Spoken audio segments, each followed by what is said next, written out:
Well, they finally did it, ladies and gentlemen. They made an entire comic book that centered around just having dinner. Previously, it was established that Harry Osborn, who in the Ultimate Universe is the Green Goblin, managed to hack into Spider-Man's suit, revealing his identity, which is Peter Parker, of course. Now, in Ultimate Spider-Man number 4, they're both having a dinner date to get acquainted with each other, since the Green Goblin isn't very hostile in this universe, or at least he's playing a superhero. If you're enjoying this video at any point, make sure to leave a like and subscribe. And without further ado, let's jump right into this comic. Fair to say, I was getting brought down with my enthusiasm with reading the comic, since the entire thing was definitely, like I said, just a dinner date. It still managed to get my attention and grip me into the story. The dialogue was definitely very interesting, and the characters had various different faces and emotions drawn in the comic. So there was also that interesting visual aspect. It was very clear that the comic book's purpose was just to establish Gwen and her overall part in this Ultimate Universe. I don't think it would hurt anyone to honestly add like a panel or two of just Spider-Man crime fighting before getting into this date. Have him running late, you know? In this case, it was actually Harry Osborn and his wife who were running late Gwen. Surprisingly, Peter and MJ were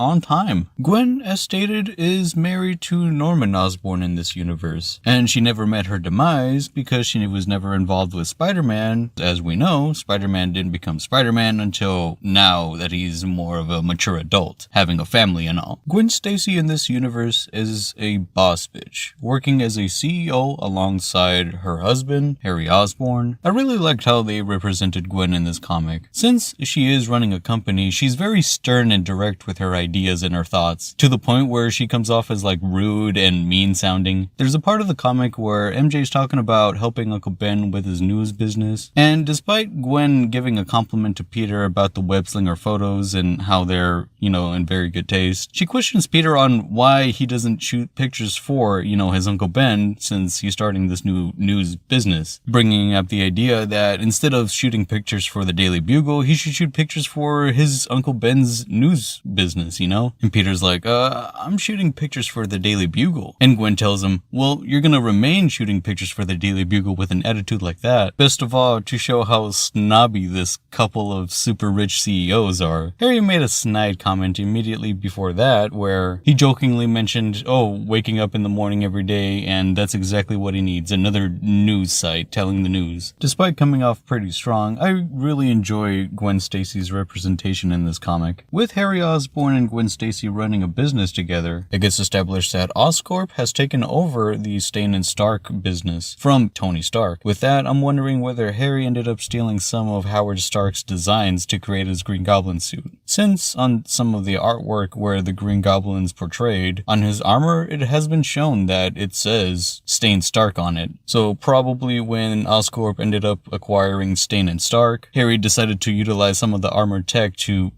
be his own vigilante. As with these Ultimate comics so far, it hasn't really quite been stated how far the Green Goblin has been doing his thing. Although I will just assume personally myself that it's been going on as far as, they've acquired Stain and Stark. A bit after eating and conversing, Gwen decides to go to the restroom and MJ tags along, leaving Harry and Peter to talk amongst themselves. Which the comic then establishes that Gwen already knows that Peter is Spider-Man, as Harry doesn't keep any secrets from her. Harry finds out that Peter hasn't told MJ about him, being a vigilante now. And of course, they go into the detail about Peter doesn't want to bring in his family into this for the risk of them being in danger. This is when the biggest comic book lore drop of 2024 hits the fan. Peter starts talking about how he's not even sure he even wants to do this whole hero thing. And Harry's like, I've seen you in action, pal. And yeah, you do. Harry proceeds to tell Peter that, and if I'm brave enough to do it, you sure should be. Detailing the fact that he, as a rich guy, is going around in this,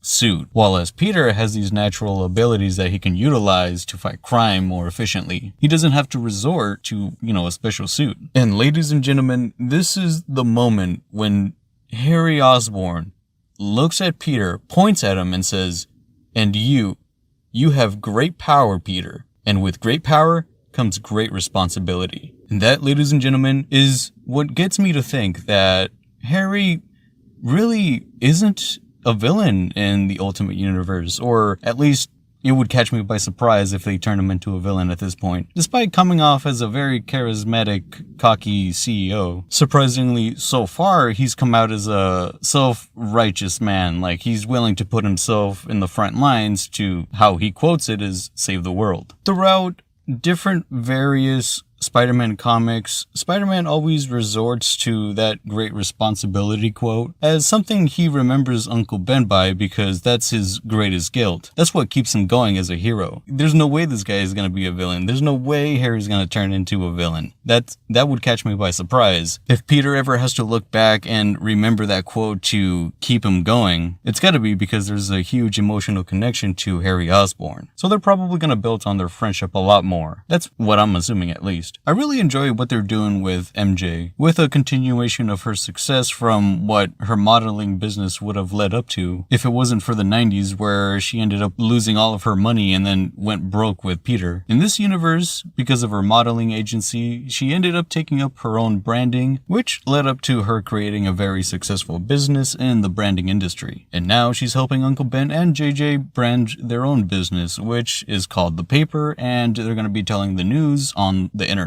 And that's what led to that snide remark from Harry Osborn that I talked about earlier. And I am not kidding, ladies and gentlemen, when I state that I am enjoying what they're doing with MJ in the Ultimate Universe. They make her incredibly sweet. It makes you feel warm and fuzzy inside and shit. At the end of the comic, both MJ and Peter are walking home, and Peter questions her about what Gwen said about the world needing heroes. She replies with, "What do I need heroes for, Peter?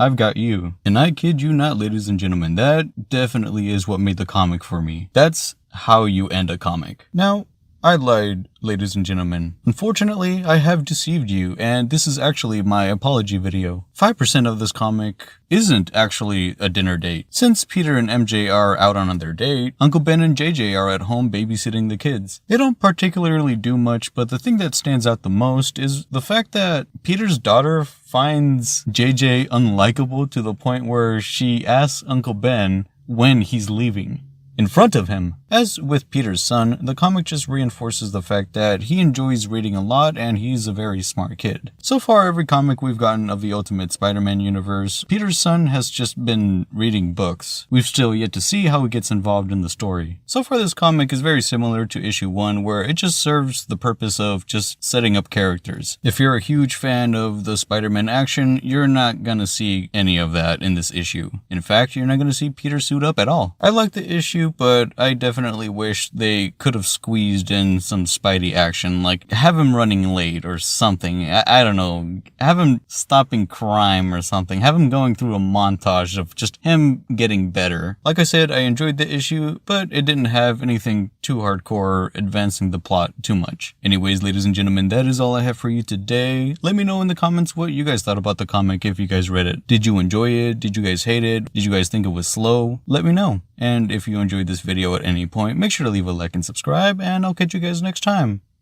Peace.